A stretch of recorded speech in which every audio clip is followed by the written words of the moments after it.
నియోజకవర్గం తరపున ఎమ్మెల్సీగా మొదటి ఇచ్చే ఎమ్మెల్సీలో మీరు ఉంటారు.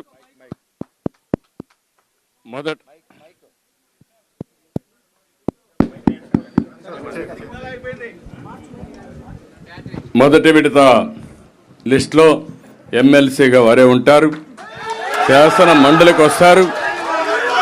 శాసన మండలికి రావడమే కాకుండా రేపు భవిష్యత్తులో నాకు కూడా కొంత బాధ్యత ఉంది. క్షత్రియులకు న్యాయం చేయాలి.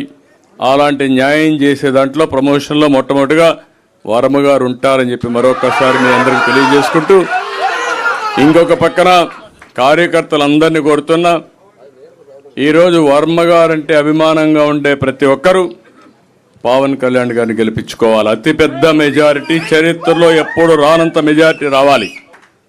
ఈరోజు దుర్మార్గులు వైసీపీని చూస్తే ఒక నాయకుడు పోటీ చేస్తా ఉంటే ఆ నాయకుడు పోటీ